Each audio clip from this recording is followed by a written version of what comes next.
దేవుని నామానికి మహిమ కలుగునుగాక.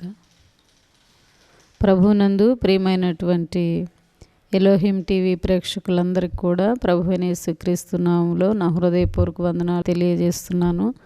ఈ సమయంలో చిన్న ప్రార్థన చేసుకుని దేవుని వాక్యాన్ని ధ్యానం చేసుకుందాం. మహాగణుడ, పరిశుద్ధుడ, అత్యంత కృపా కనికరం కలిగిన దేవా, మీ మితిలేని ప్రేమను మాతో నుంచి అయ్యా ఈ సమయంలో ప్రభువా మీ మాటలు కొద్దిసేపు ధ్యానించడానికి మీ వాక్యపు వెలుగులో ప్రభువా మమ్మల్ని మేము సరిచేసుకుని విశ్వాసంలోను భక్తిలోను మీ నాయన మీ నిత్యత్వం చేరడానికి కావలసినటువంటి నాయన ఆదరణను నాయన అయా మార్గములను నాయన మీరు మాకు తెలియపరుస్తూ ఉండగా చూపిస్తూ ఉండగా ప్రభువా ప్రతి ఒక్కరు కూడా నాయన ఎవరు నిర్లక్ష్యంగా ఉండక వాక్యం వినుచున్న ప్రతి ఒక్కరిని కూడా మీరు దర్శించండి. మీ వాక్యపు వెలుగులో ప్రభువా మమ్మల్ని మేము సరి చేసుకుని దిద్దుబాటు చేసుకుని అయ్యా పరిశుద్ధపరచబడటానికి మహిమ నుండి అది మహిమలోకి మార్చబడటానికి సహాయం చేయండి. మీ సన్నిధిని మాతో నుంచండి అయ్యా, మీ ముఖ కాంతిని మా మీద ఉంచండి ప్రభువా. మీ దక్షిణ హస్తము చాపమని సహాయము చేయమని మీరే ఆది నుండి అంతవరకు నడిపించమని యేసయ్య నామమున అడుగుచున్నాము తండ్రి, ఆమేన్. ప్రియులారా, ఈ దినం దేవుని వాక్యాన్ని పరమగీతముల గ్రంథం 7వ అధ్యాయము 7వ వచనం మొదటి భాగాన్ని చదువుకుందాం. నీవు తాళవృక్షమంతా తిన్నని దానవు అని దేవుని వాక్యం సెలవిస్తుంది. ప్రియులారా, ఇక్కడ మనం గమనించినట్లయితే దేవుని యొక్క సంఘాన్ని, భూలోకంలో ఉన్న సార్వత్రిక సంఘం అంతా కూడా ప్రభువైన యేసుక్రీస్తు వారు చూసినప్పుడు దానిని లోపం లేకుండా చూశాడండి. ఈ దినం మన అంశం ఏంటంటే దేవునిలో ఉన్నటువంటి దేవుని పిల్లలు లోపం లేకుండా జీవించాలి. ఏ విధమైనటువంటి దేవునికి ఆయాసకరమైన పరిస్థితులు ఉండకుండా, లోకము వారి జీవితంలో ప్రవేశించకుండా దేవునికి ఇష్టలుగా పరిశుద్ధులుగా ప్రభు అయిన యేసయ్య ఒక మాట చెప్పారు, నేను పరిశుద్ధుని గనుక మీరును పరిశుద్ధులై ఉండాలన్నారు. మీ పరలోకపు తండ్రి పరిపూర్ణుడు గనుక మీరు కూడా పరిపూర్ణులై ఉండాలని చెప్పి ఖచ్చితంగా వాక్యం బోధిస్తూ ఉంది. కాబట్టి ప్రియులారా, దేవుని పిల్లలు లోకం ఉండకూడదు. లోకం యొక్క పరిస్థితులు కానీ, లోకం యొక్క దాని యొక్క స్థితిగతులను అనుసరించి నడుచుకోవటం కానీ, లోకంలో ప్రియులారా ప్రత్యేకింపబడినటువంటి అనుభవాన్ని కలిగి ఉండాలి. పరిశుద్ధతను సంపూర్ణత చేసుకునేటువంటి అనుభవాన్ని మనం కలిగి ఉండాలి. దేవుని పిల్లలు ఈ లోక యాత్రలో జీవిస్తూ ఉన్నప్పుడు లోకంలో ఉన్నప్పటికీ కూడా ప్రియులారా లోకమును ఏమాత్రం కూడా వారి హృదయాల్లోనికి చేరడానికి అవకాశం ఇవ్వకూడదండి. అందుకే దేవుని పిల్లల గురించి, భక్తుల గురించి దేవుని వాక్యంలో ప్రియులారా వారు భూలోకంలో జీవించినప్పటికీ కూడా, లోకమంతా చెడిపోయినప్పటికీ, లోకమంతా కూడా దేవుని యొక్క కోపానికి, దేవుని యొక్క ఉగ్రతకి గురయ్యే పరిస్థితులు వచ్చినప్పటికీ కూడా వారు తమ జీవితంలో తమ నీతిని, తమ భక్తిని, తమ యథార్థతను ఎలా కాపాడుకున్నారంటే దేవుని వాక్యం ఆదికాండము 6వ అధ్యాయము చూసినట్లయితే 9వ వచనాన్ని మనం చూద్దాం. ప్రియులారా, నోవాహు వంశావళిది. నోవాహు అంట తన తరము వారిలో నీతిమంతుడుగాను నిందారహితుడుగాను ఉన్నాడంటండి. దేవునికి స్తోత్రం కలుగునుగాక. ప్రియులారా, తరమంతట్లో కూడా భూలోకమంతా చెడిపోయిన అనుభవం. భూలోకమంతా ఆ దినాల్లో దేవుడు లోకాన్ని చూసినప్పుడంట బలాత్కారంతో నిండి ఉందంటండి. భయంకరమైనటువంటి హింస, ఒకరినొకరు హింసించుకుంటున్నారు, ఒకరినొకరు బలాత్కారం చేసుకుంటూ, దౌర్జన్యం చేసుకుంటూ, దేవుని భయం లేకుండా తిరుగులాడుచున్నటువంటి కట్టడలు, నీతి కానీ, నియమం కానీ, ఒక ధర్మశాస్త్రం కానీ, ఆజ్ఞలు కానీ, నిబంధనలు కానీ లేనటువంటి అది అజ్ఞాన కాలం అని చెప్పుకోవచ్చు. ప్రియులారా, అలాంటి పరిస్థితిలో కూడా, అలాంటి తరంలో కూడా నోవాహు నీతిపరుడుగా ఉన్నాడంట. దేవుని దృష్టిలో నిందారహితుడిగా, నిందలేనివాడుగా ఉన్నాడంట. ప్రియులారా, చాలా జాగ్రత్తగా మనం గమనిస్తే దేవుని పిల్లలు వారు ఉన్నటువంటి ప్రాంతాల్లో, వారున్న స్థలాల్లో, వారు చేయుచున్న ఉద్యోగాల్లో, వారు చేయుచున్నటువంటి ఆ పరిసరాల్లో ప్రియులారా చాలామంది చెప్తారు, మేమున్న వాతావరణం మంచిది కాదండి, మేమున్నటువంటి స్థానం మంచిది కాదు, మేమున్నటువంటి ఆ ప్రదేశం మంచిది కాదు, అందుకే మేము ఇలా ఉండాల్సి వస్తుందని చెప్పి ప్రియులరా, వారికి ఉన్నటువంటి ఆ భక్తిని కాపాడుకునే విషయంలో ఎన్నో సాకులు చెప్తూ ఉంటారు. కానీ ప్రభు ఏం కోరుకుంటున్నాడంటే, లోకంలో నుండి నేను మిమ్మల్ని ప్రత్యేకించుకున్నాను అంటున్నాడు. దేవునికి స్తోత్రం కలుగునుగాక. లోకమంతటిలో నుండి ఆయన పిలుచుకున్నాడు, లోకమంతటిలో నుండి ఏర్పాటు చేసుకున్నాడు. రోమీలకు రాసిన పత్రిక 8వ అధ్యాయం 29వ వచనంలో ఎవరిని ముందుగా ఆయన నిర్ణయించునో వారిని ఏర్పాటు చేసుకున్నాడంట. ఏర్పాటు చేసుకున్న వారిని ఏం చేశాడంట?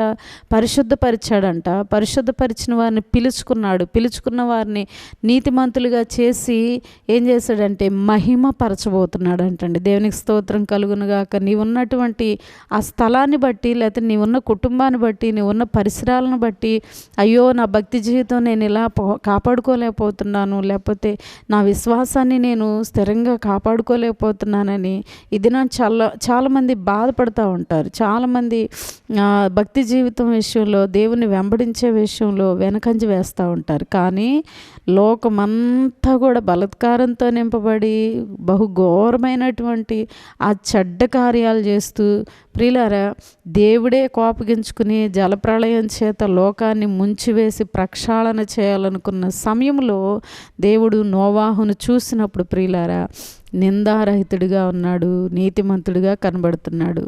దేవుని పిల్లలను దేవుడు ఏం చూస్తున్నాడంటే, వారిలో లోపం ఉండకూడదు. నీవు తాళవృక్షం అంత తిన్నని దానవు. ఈ తాళవృక్షము ఎలాంటిదంటే ప్రియులారా, ఒక ఖర్జూర చెట్టును కానీ లేకపోతే ఒక తాడి చెట్టును కానీ మనం చూస్తే అది ఎలా ఉంటుందంటే తిన్నగా ఉంటుందండి. ఈ ఖర్జూర వృక్షంలో వంకరతనం ఉండదండి, లోపం ఉండదు.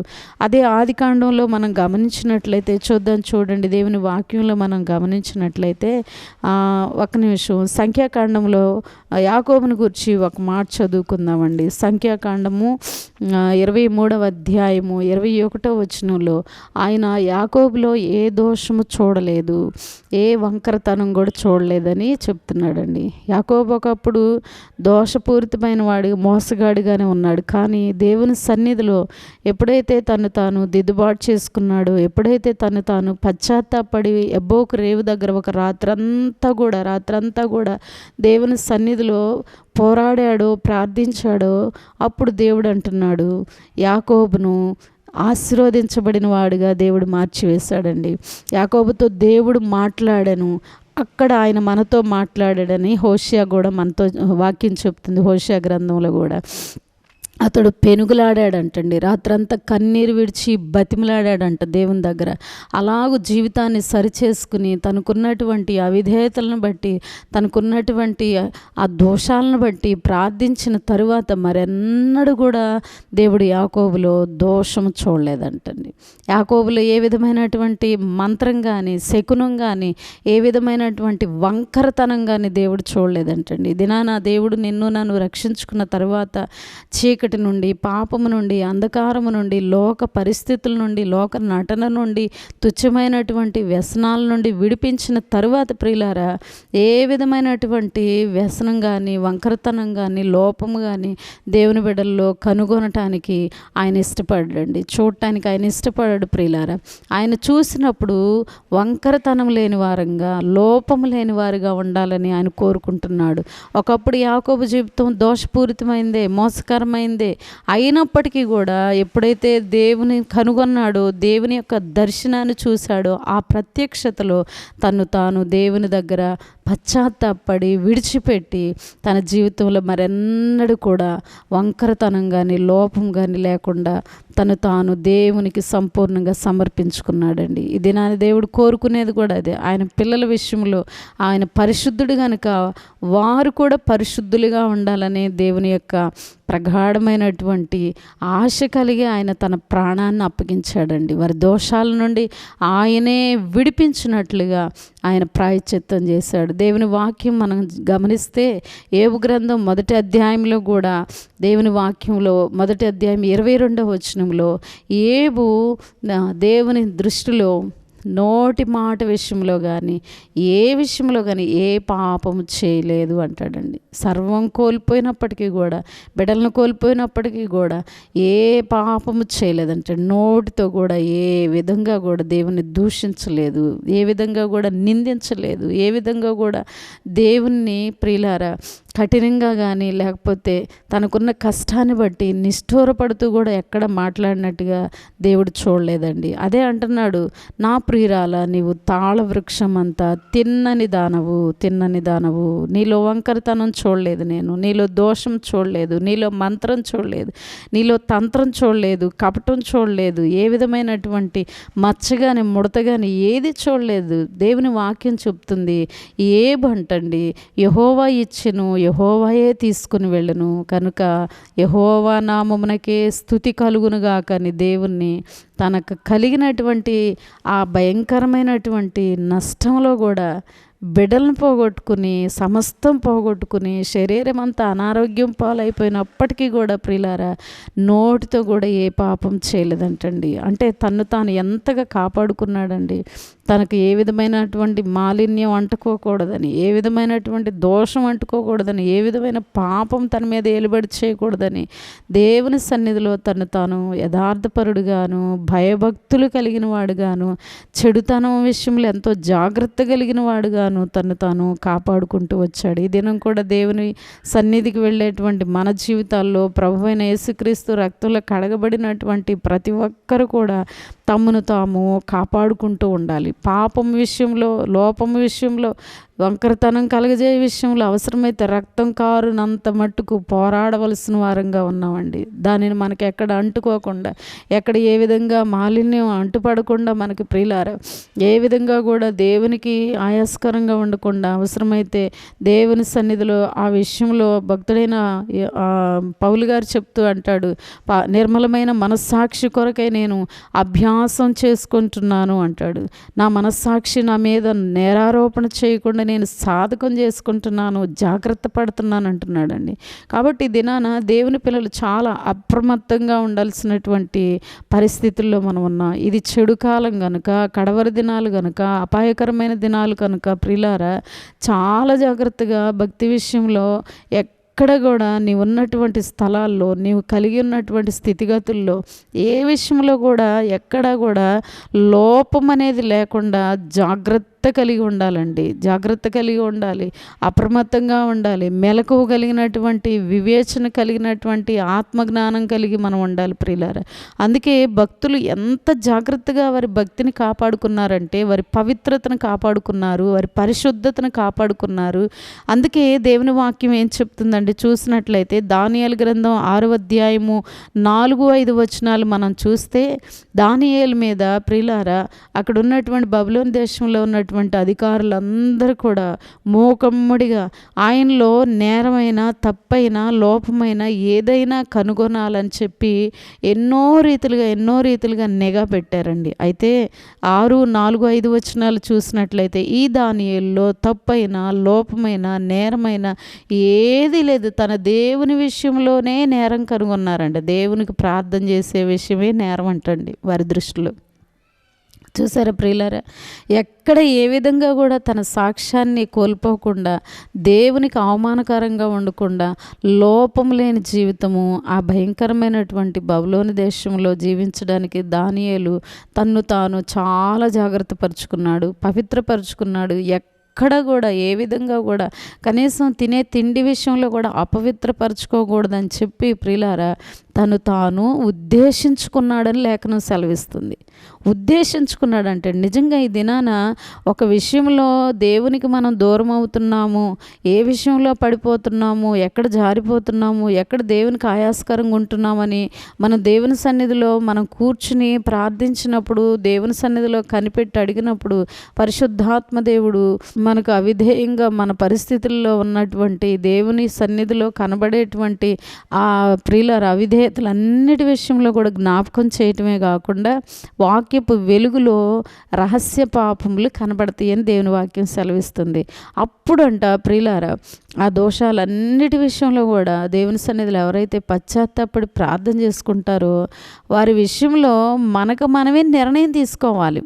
పశ్చాత్తాపడి ప్రార్థన చేయటమే కాకుండా, ఒప్పుకోవటమే కాకుండా విడిచిపెట్టే విషయంలో మనకు మనమే ఉద్దేశించుకోవాలంట. దానియేలు ఉద్దేశించుకున్నాడంట. రాజు భుజించు భోజనము చేత అపవిత్రులము కాకూడదని ఉద్దేశించుకున్నాను అంటున్నాడు. ఈ దినాన నిన్ను నీవే ఉద్దేశించుకుని, నీకు నీవే నడుం కట్టుకుని, నీకు నీవే తీర్మానం చేసుకుని, నీకు నీవే దేవుని దగ్గర వడంబడిక చేసుకుంటే ప్రియులారా, ఎవ్వరు కూడా నిన్ను ఏమీ చేయలేరండి. అపవాది కూడా ఎవరి దగ్గరకు వస్తుందంటే, ఈ తీర్మానం చేసుకుని ఒప్పుకొని విడిచిపెట్టి మరలా వాటి విషయంలో ఎవరైతే బలహీనమైన మనసు కలిగి ఉంటారో వారినే వారి స్వకీయ దురాశలను బట్టి ఈడ్చుకొని వెళ్ళిపోతాడంటండి అపవాది. కాబట్టి ఈ దినాన దానియేలు ఉద్దేశించుకుని తను తాను పవిత్రపరచుకోవాలని, తను తాను జాగ్రత్తగా కాపాడుకోవాలని ఎప్పుడైతే తీర్మానం చేసుకున్నాడో ఆ తీర్మాన విషయంలో ప్రియులారా ఎవ్వరు కూడా ఆయన్ని కదల్చలేకపోయారు. ఎవ్వరు కూడా ఆయన ఎదుట ప్రియులారా నేరాన్ని మోపటానికి నిలవబడలేకపోయారు. ఈ దినాన్ని కూడా ప్రభు కోరుకునేది అదేనండి. నా ప్రియురాల, నిన్ను చూసినప్పుడు నీవు తాళ వృక్షం అంత తిన్నని దానవు, వంకరతనం లేదు, లోపం లేదు, తప్పు లేదు, నేరం లేదు, ఏమీ లేదు అంటున్నాడు. అక్కడ దానియేలు కలిగిన సాక్ష్యాన్ని బట్టి ప్రియులారా దేవుని యొక్క కార్యాలు, దేవుని యొక్క ప్రియులారా ఆ ఉన్నతమైనటువంటి ఆయన యొక్క ఘనమైన నామము అనేకులు ఎదుట ఘనపరచబడినట్లుగా దేవుడు అక్కడ అద్భుతాలు, మహత్కార్యాలు, సూచక్రియలు జరిగించాడు. ఒక వ్యక్తి యొక్క పరిశుద్ధమైన జీవితాన్ని బట్టే దేవుని యొక్క నామము ఘనపరచబడుతుంది. దేవుని యొక్క ఆ శక్తి బయలుపరచబడటానికి మనమే వారధులంగా ఉండగలుగుతాం. దేవునికి స్తోత్రం కలుగునుగాక. ఇంకా కొన్ని మాటలు అపోస్తులుడైన పౌలు గారి గురించి మనం చూసినట్లయితే అపోస్తుల కార్యముల గ్రంథము 25వ అధ్యాయము 18వ వచనాన్ని చూస్తే ఫేస్తు ఇస్తున్న గవర్నర్ అయినటువంటి ఫేస్తు ఇస్తున్నటువంటి సాక్ష్యం ఏంటంటే, నేరం మోపిన వారు నిలిపినప్పుడు నేను అనుకున్నటువంటి నేరములో ఒకటి అయినను అతని మీద మోపిన వారు కారు అని గవర్నర్ అయినటువంటి ఫేస్తు గారు పౌలు గురించి సాక్ష్యం ఇస్తున్నాడండి. అనేక నేరములు యూదులు అధికారులు అతని మీద యాజకులు మోపారు. కానీ ఫేస్తు ఇస్తున్న సాక్ష్యం ఏంటంటే ప్రియులారా, ఆ సభలో పౌలు గారి గురించి నేరం మోపిన వారిలో నిలిచినప్పుడు నేను అనుకున్న నేరాల్లో వారు ఎన్నో నేరాలు చెప్పారు, ఎన్నో మోపారు పౌలు గారి మీద. కానీ ఒకటి అయినను అతని మీద రుజువు చేసిన వారు కారు అంటున్నాడు. కాబట్టి ఈ దినాన దేవుని బిడలంగా మనం భూలోకంలో జీవిస్తున్నప్పుడు ఎన్నో నేరాలు అపవాది మన మీద మోపుతూ ఉంటాడు, అనేకులను ప్రేరేపిస్తూ ఉంటాడు. ఎందుకంటే వాడు అబద్ధాలకు జనకుడు అంటండి. వాడు ఆది నుండి కూడా దేవుని పిల్లల మీద నేరం మోపుతూనే ఉంటాడంట. ప్రభు దగ్గరికి వెళ్ళి నేరం మోపుతూనే ఉంటాడంటండి, తెలియపరుస్తూనే ఉంటాడంట. దేవుని పిల్లల మీద ఏదో ఒకటి నేరం మోపి వారిని భక్తి జీవితం నుండి, లేకపోతే నిందలు మోపి, అవమానాలు మోపి, దూషించేటట్టు చేసి ఏదో రీతిగా దేవుని పిల్లలను వారి మార్గాల నుండి తొలగిపోనట్లుగా, సత్యం నుండి భ్రష్టత్వంలోకి వెళ్ళిపోనట్లుగా అనేక రీతిలుగా వాడు పొంచులు వేస్తూనే ఉంటాడండి, అనేక రీతిలుగా వెంబడిస్తూనే ఉంటాడు. కానీ పౌలయ్య గారి గురించి గవర్నర్ అయిన ఫేస్తు ఇస్తున్న సాక్ష్యం ఏంటంటే, యూదులందరూ కూడా కొంతమంది న్యాయవాదులను వెంటబెట్టుకుని వచ్చేసి ఆయన్ని మహాసభలో నిలవబెట్టి గవర్నర్ గారి ముందు ఎన్నోసార్లు వాదోపవాదాలు చేసినప్పటికీ కూడా, ఎన్ని నేరాలు మోపినప్పటికీ కూడా ఆ నేరాల్లో ఒక్కటి కూడా రుజువు పరచలేకపోయారని సాక్ష్యం ఇచ్చాడు. దేవునికి స్తోత్రం కలుగునుగాక. కాబట్టి దినాన ప్రియులారా, దేవుడు పౌలు గారిలో చూసినప్పుడు నేరము లేని జీవితాన్ని చూశాడండి. అంతకుముందు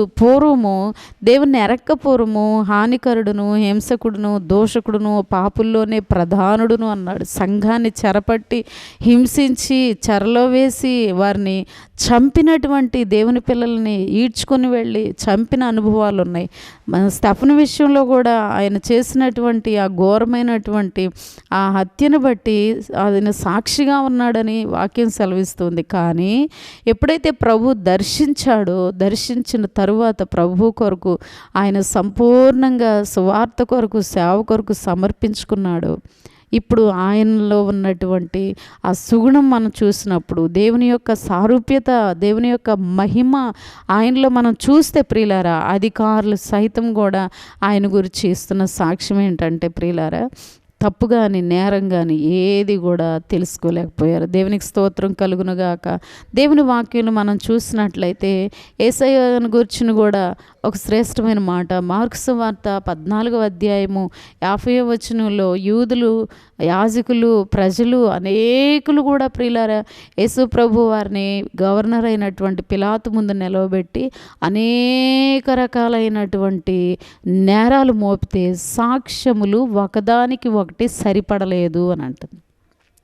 ఎన్నో నేరాలు ప్రభువు మీద కూడా మోపారు. ఈ దినాన దేవుని ప్రజలుగా ఉన్నటువంటి మన జీవితాల్లో యోహాను సువార్త 15వ అధ్యాయము 17వ వచనం 18వ వచనం మనం చూస్తే, లోకంలో నుండి నేను మిమ్మల్ని ఏర్పరచుకున్నాను కనుకనే లోకం మిమ్మల్ని ద్వేషిస్తుంది, నేరాలు మోపుతుంది. ఎందుకంటే లోకం నన్ను ఎరగదు, కానీ నన్ను ఎరగని లోకం మిమ్మల్ని కూడా ఎరగదు, అనేక విధాలుగా నేరాలు మోపుతుంది అని ప్రభువు చెప్పారు. అలాగే ప్రభువు మీద కూడా నేరాలు మోపినప్పుడు ఒకదానికొకటి ఏ విధమైనటువంటి ఆ నేరాలు, సాక్ష్యాలు సరిపడలేదని వాక్యం సెలవిస్తుంది ప్రియులారు. ఈ దినం కూడా అనేకమైనటువంటి నిందల్లో గుండి వెళుతున్నావా, అనేకమైన అవమానాల్లో గుండి వెళుతున్నావా, నేరాలు మోపబడి నీ జీవితంలో విశ్వాసము నుండి ఇంకా నేను తొలగిపోతే బాగుండు, ప్రభువుని నమ్మకంగా వెంబడిస్తున్నప్పటికీ కూడా ఇలాంటి అనుభవంలోనే నేను కష్టపెట్టబడుతున్నాను, ఇరుకులో ఉండిపోతున్నాను, పుటం వేయబడుతున్నాను, ఈ అగ్ని నుండి, ఈ విధమైనటువంటి ఆ ఇరుకు నుండి నేను తప్పించబడలేకపోతున్నానని ఒకవేళ కృంగిపోతూ ఉంటే, భారంతో బాధపడుతూ మూలుగుతూ ఉంటే ప్రియులారా, దేవుని వాక్యం చెప్తుంది, దేవుని పిల్లలనంట దినదినం కూడా వాక్యంలో ఏముందంటే, భక్తుడైన పౌలు గారు సాక్ష్యం ఇస్తున్నాడు, యెషయా భక్తుడు సాక్ష్యం ఇస్తున్నాడు, వధకు తేయబడిన గొర్రెల వలె మేము మౌనంగా ఉన్నాము అంటాడండి. దినదినం కూడా వధించబడుతున్నాం అంటాడండి. అయితే ప్రభు చూసేది ఏంటంటే, మనలో తప్పు కానీ నేరం కానీ లేనప్పుడు ప్రియులారా, దేవునికి ఇష్టలుగా నిత్యత్వంలో ఎత్తబడటానికి అర్హులంగా ఆ గొర్రెపిల్ల విందులో పాల్గొనడానికి మహాశ్రవల నుండి వచ్చినటువంటి తెల్లని వస్త్రాలు ధరించినటువంటి ఆయన బిడ్డలకు నిత్యరాజ్యంలో రేయింబగళ్ళు ఆయన ఎదుట ఉండి స్తుతించేటువంటి కృపనివ్వబోతున్నాడండి. ఈ లోకంలో భూలోకంలో ఉన్నటువంటి ప్రియులార పితరులందరూ కూడా, గతించిపోయినటువంటి విశ్వాస వీరులందరూ కూడా వారి భక్తి జీవితాన్ని కాపాడుకోవటానికి ఎక్కడ కూడా నేరం లేని వారిగా, తప్పు లేని వారిగా, లోపం లేని వారిగా ఉన్నారు. అందుకే దేవుని వాక్యం కూడా మనం చూసినట్లయితే దైవలేఖనంలో మత్తయి సువార్త 27వ అధ్యాయం 24వ వచనంలో ఆ గవర్నర్ అయినటువంటి పిలాతు, ఈ నీతిమంతుల్లో నేను ఏ దోషమో చూడలేదు, ఏ నేరం కనుగొనలేదని చెప్పి పిలాతు చేతులు కడుక్కున్నట్టుగా మనం చూస్తాం ప్రియులారా. దేవుని వాక్యం సెలవిస్తూ ఉంది, నీతిమంతుడైనటువంటి ఆ యేసయ్య పాపము లేనివాడుగా, నిర్దోషిగా, నిరపరాధిగా ప్రియులారా నీ కొరకు నా కొరకు నేరం లేని వారంగా మనం ఉండాలని, లోపం లేని వారంగా మనం ఉండాలని బలి అయిపోయాడు, తను తాను అప్పగించుకున్నాడు. అంత మాత్రమే కాదు, నిన్ను నన్ను పరిశుద్ధులంగా, పవిత్రులంగా, ప్రియులారా నిష్కళంకులంగా ఉంచాలని చెప్పి ఆయన తన ప్రాణాన్ని అప్పగించాడు. అందుకే ఎఫెసీయులకు రాసిన పత్రిక దేవుని వాక్యం 5వ అధ్యాయము 27వ వచనంలో చూసినట్లయితే, ఎఫెసీయులకు రాసిన పత్రిక 5వ అధ్యాయము 27వ వచనంలో మనం చూసినట్లయితే, అటువలే క్రీస్తు కూడా సంఘాన్నంట దేవుని ఎదుట నిలవబెట్టాలని, అది మచ్చ కానీ ముడత కానీ అట్టిది మరి ఏది కూడా ఉండకుండా ఏం చేశాడంటండి, తన ప్రాణాన్ని అప్పగించారని దేవుని వాక్యం చూసినట్లయితే ప్రియులారా, అది కళంకమైనను ముడత అయినను అట్టిది మరి ఏది లేక పరిశుద్ధమైనది గాను, నిర్దోషమైనది గాను, మహిమగల సంఘముగాను ఆయన తన ఎదుట దాన్ని నిలవబెట్టుకొనవలనని వాక్యంతో ఉదక స్నానము చేత దాన్ని పవిత్రపరిచి పరిశుద్ధపరచుటకై దాని కొరకు తన్ను తాను అప్పగించుకొనెను. ప్రియులారా, దేవుని వాక్యం చెప్తుంది, ఇదేనా నీవు నేను పరిశుద్ధంగా ఉండాలని, పవిత్రంగా ఉండాలని, కళంకం కానీ మచ్చ కానీ ముడత కానీ అట్టిది మరి ఏదీ లేకుండా ఉండాలని చెప్పి ప్రేమించి మన కొరకు ప్రాణం పెట్టి తండ్రి ఎదుట నిలవబెట్టాలని ఆయన ఆశ ఉన్నది ప్రియులారు. ఈ దినాన లోకంలో, పాపములో, చెడిపోయిన స్థితిలో, అంధకారమైనటువంటి చీకటి బ్రతుకుల్లో ఉన్నటువంటి ప్రతి ఒక్కరి కొరకు ప్రియులారా ఆయన ప్రాణాన్ని పెట్టాడు. ఎందుకు పెట్టాడంటే నీలో నాలో ఏ లోపం ఉండకూడదని, ఏ విధమైన కళంకం కానీ, మచ్చ కానీ, ముడత కానీ అటుది మరి ఏది లేకుండా ప్రతిదినం కూడా నీకు వాక్యాన్ని ఇస్తూ అనేక మంది సేవకుల ద్వారా, భక్తుల ద్వారా ఆయన యొక్క చిత్తాన్ని తెలియపరుస్తూ, ఆయన పరిశుద్ధతను, ఆయన యొక్క మాదిరిని, ఆయన యొక్క ఉద్దేశాన్ని, ఆయన ఉన్నతమైన రక్షణ ప్రణాళికను నీకు తెలియపరుస్తూ అంగీకరించిన ప్రతి ఒక్కరిని కూడా శుద్ధిపరుస్తూ తండ్రి ఎదుట నిలవబెట్టాలని ఆయన తన ప్రాణాన్ని అప్పగించాడు ప్రియులారా. దేవునికి స్తోత్రం కలుగునుగా. కాబట్టి ఈ దినం వాక్యం వింటున్నటువంటి నీ జీవితంలో ఇంకా ఏ విధమైన అవిధేయతలు ఉన్నాయో, ఏ విధమైన అతిక్రమాలు ఉన్నాయో, ఏ విధమైన ఆయాసకరమైనటువంటి పరిస్థితులు దేవునికి నీకు విడిచిపెట్టలేని వ్యసనాలు ఉన్నాయో, మన వ్యసనముల కొరకు ఆయన నలగొట్టబడ్డాడంటండి. ఈ దినమే నువ్వు సమర్పించుకోగలిగితే, ఈ దినమే నీ వ్యసనముల కొరకై మోకాళ్ళ మీదకి వచ్చేసి ప్రభు యొక్క సహాయం కొరకు నువ్వు వేడుకున్నట్లయితే లోపం లేని వారంగా, మచ్చ లేని వారంగా, ముడత లేని వారంగా, పరిశుద్ధపరిచి నిష్కళంకులంగా, నిర్దోషులంగా తండ్రి ఎదుట నిలవబెట్టడానికి ఆయన చేయవలసిన సమస్తము కూడా ప్రాణత్యాగం చేసి రక్తాన్నంతటినీ ధారపోసాడంటండి. ధారపోసాడు. ఆ ధారపోయబడిన రక్తంలో, పవిత్ర రక్తంలో మనల్ని మనం కడుక్కోవటానికి ప్రభు ఈ దినం అవకాశం ఇస్తున్నాడు. అట్టి అవకాశాన్ని నువ్వు తృణీకరించక, కోల్పోక, నిర్లక్ష్యం చేయక నువ్వు ప్రభువుని అడిగితే ఆయన నీకు సంపూర్ణమైనటువంటి విమోచన, విడుదలనిచ్చి లోపం లేని వారిగా భూలోకంలోనే సిద్ధపరిచి నిత్యరాజ్యానికి వారసులుగా చేయటానికి ఆయన సంసిద్ధంగా ఉన్నాడు. ప్రార్థన చేసుకుందాం.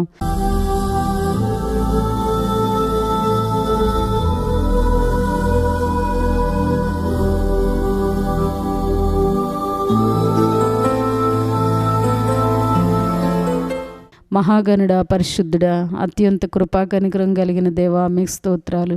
ఈ దినాన వాక్యం విన్న ప్రతి ఒక్కరిని మీరు దర్శించండి ప్రభువా. ఇంకా ఏ విధమైన వ్యసనాల్లో, ఏ విధమైనటువంటి బంధకాల్లో, దుష్టుని యొక్క ఉచ్చుల్లో, ఉరుల్లో నాయన, వాడి యొక్క కాడిమాను మోకుల క్రింద నాయన, అయ్యా నాయన, భయంకరమైనటువంటి వలల చేత చిక్కుబడి ఉన్నారు. ప్రతి విధమైన భ్రష్ట మనసు నుండి విడిపించండి. ప్రతి విధమైన అంధకార క్రియల నుండి విడిపించండి ప్రభువా. ఈ దినమే నాయన అయ్యా, వారిలో గొప్ప పెనుమార్పు రావడానికి సహాయం చేయండి. మీ సన్నిధిలో మోకరించి అడిగి పశ్చాత్తాపడి మీ రక్తం ద్వారా శుద్ధి చేయబడి లోపం లేని వారంగా, నిర్దోషులుగా, నిందారహితులుగా మీ నిత్యత్వం కొరకు సిద్ధపరచండి స్వామి. మీకు స్తోత్రాలు. పరిశుద్ధాత్మదేవ, వాక్యమయున్న దేవ, కీళ్ళ మట్టుకు, మూలుగుల మట్టుకు, ఆలోచనల మట్టుకు దూరుచు కార్యము చేసిన ఆయన అయ్యా, మీ నామానికి మహిమ తెచ్చుకొనమని, మీ పిల్లల్ని మీరు సిద్ధపరచమని, కృప చూపి విమోచించి విడిపించమని యేసయ్య నామమున అడిగి వేడుకొనుచున్నాము తండ్రి. ఆమేన్, ఆమేన్, ఆమేన్.